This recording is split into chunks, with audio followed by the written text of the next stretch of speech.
Ladies and gentlemen, I've recently had the most bizarre statement on the internet. I guess you could call it a debate, I don't know, or delusion. And for once, it's not political. The delusion specifically is that birds are reptiles. Now,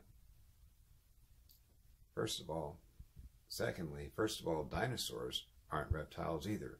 Dinosaurs are birds. The difference between a modern bird and a dinosaur is that all birds are descended from an ancestor that flew. Non-avian dinosaurs, which are birds, had an ancestor that didn't fly. One of those ancestors attained the power of flight and became birds. The dinosaur ancestor had bipedal. The legs were like a human being's, fully vertical underneath the body, and they're warm-blooded. Birds, if mammals are warm-blooded, birds are hot-blooded. The body temperature's a lot higher. The heart rate's a lot higher than mammals. And birds have a unique, as well as dinosaurs, have a unique lung that has gas chambers behind it. Essentially, this is the nature's equivalent of like a supercharger. I mean, mammals, you're human beings, your lungs are more similar to a monitor lizard than they are to a bird. You're a reptile. You know, platypus, mammal have two lungs that the air goes in and out. It's bidirectional. Birds, when they breathe, the air always moves through the lung in one direction. It's absorbed in gas sacs that fire off, that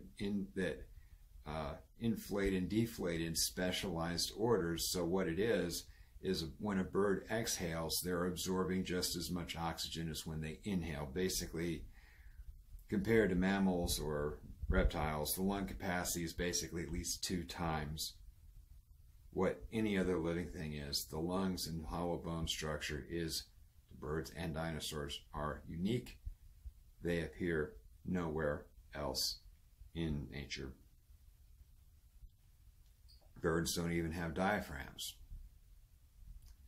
You know, birds and dinosaurs, there's no evidence, unlike reptiles, none of them are venomous. All birds lay eggs that are hard-shelled. Reptiles, few laid hard-shelled eggs, most lay soft-shelled eggs. Few give birth to live young.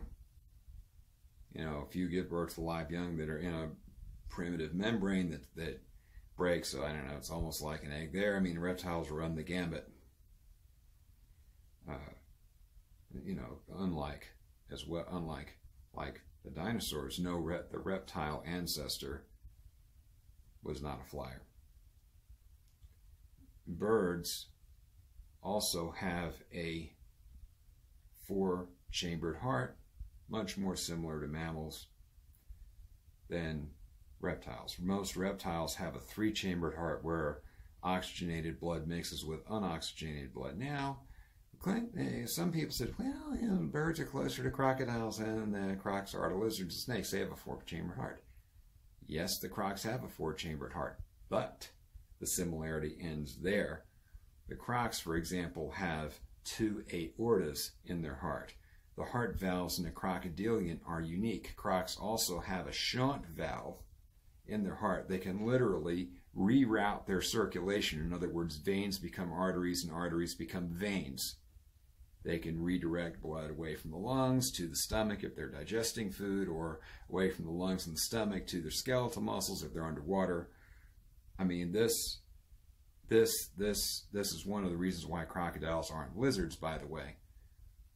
The croc heart structure is unique in the animal kingdom and arguably the most sophisticated heart in any vertebrate. They're not birds. The other, now you turn the sheet over, I wrote this down. The other thing with birds, always bipedal. Okay? Just like the original theropod dinosaur ancestor, like the Coelophysis type of thing, they're on bipedal.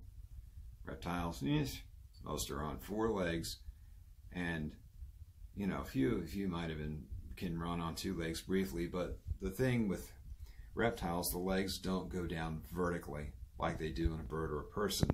They go out horizontally and then tip downward. In other words, the legs on a reptile are kind of almost like the fins on a shark or fish. I mean, and when they move, their orientation is vertical. When a reptile is aquatic and has a tail, that tail is vertical, like a shark. Mammals and birds, if a mammal has a tail and swims like a beaver, it's horizontal. If birds have a tail with feathers, and most do, that's also horizontal. No way like a reptile, okay? But birds have a unique running and swimming motion that are, you know, it's unique to them. The other thing is, well, and by the way, birds are not related to pterodactyls either and pterosaurs. Those critters are a unique branch on their own. They had wings like bats. In birds, in sex determination, a few reptiles will use the chromosome system ZW and ZZ. In a bird, the ZW is a female, the ZZ is a male. The ovum, the mother, determines the sex of the chick, not the father. But although they're kind of a mirror image of mammal chromosomes, as a practical matter, they work the same way.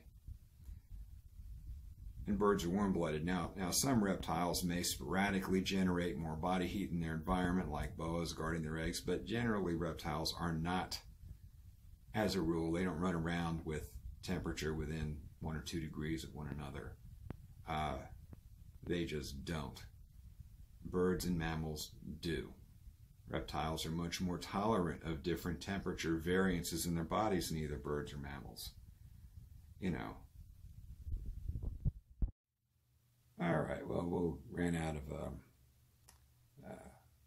space on the card because the SD card on my phone doesn't work. So we'll do this part 2, birds, not reptiles. For example, say you have a parrot as a pet. You're not going to have a hot side, cold side of the cage.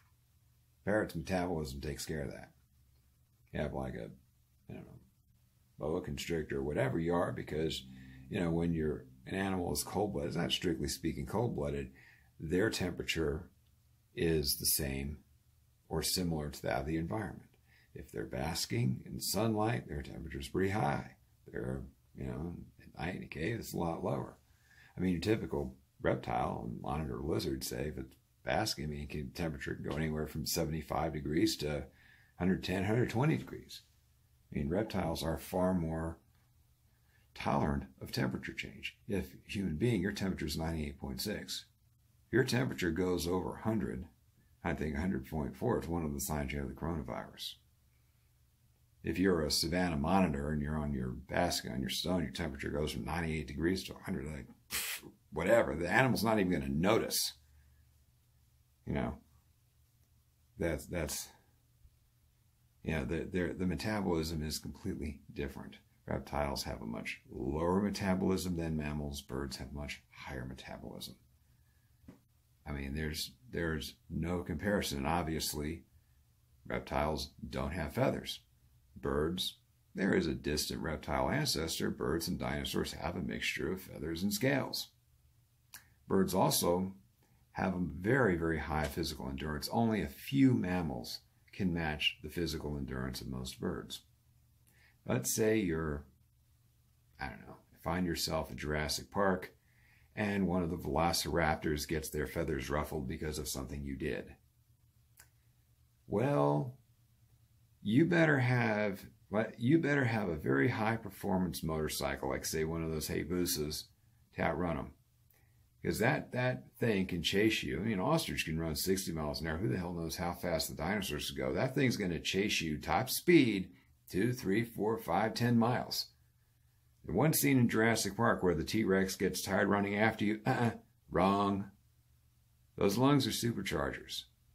They can, I mean, that critter, depending on how angry he is or she is at you, you better be real good in the twisties, and you better sit there and you better crank that throttle, and God help you if you don't have a full tank of gas, because you're done.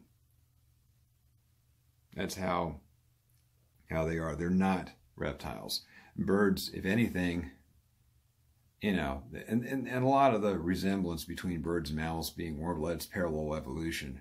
If anything, they're a unique class unto themselves. And if anything, they resemble mammals, the metabolism-wise more than reptiles. I mean, it's just insane to propose these animals are reptiles. They're not. Even take the three-toed foot of a bird. Very few reptiles have that three-toed bird foot. I mean, they just don't. And they just don't. And even the thing is with birds, they still have the genes for the three-clawed hand and the jaw with teeth in it, but in birds, those genes are recessive. The wing gene and the beak genes are dominant. The long-tail genes are recessive. If you flipped those off, in theory, you could reverse engineer a dinosaur. A reptile, you're not gonna do that with a reptile. You're just not. Birds aren't reptiles. They're not even close. It's, maybe the ancestor of birds and crocs split off a little bit more recently than crocs and lizards and snakes. That doesn't matter. That just means that birds evolved at a faster pace than crocodiles, lizards, and snakes did, but that ship has left the harbor. I mean, needless to say, of course, they can't crossbreed either. A bird is as opposite from a reptile, basically, as you can get. It's insane. I mean, I shouldn't even have to. It is insane to propose this. The bone marrow is different. The blood cells, I mean, the structure of the blood cells and the hemoglobin's different. Much more efficient than mammals, by the way. So, we'll just conclude there, splice this video, upload it, and maybe stir the pot, create a little bit more controversy on the internet. And I'm not doing this. I mean, I like biology and I like the facts to be apparent.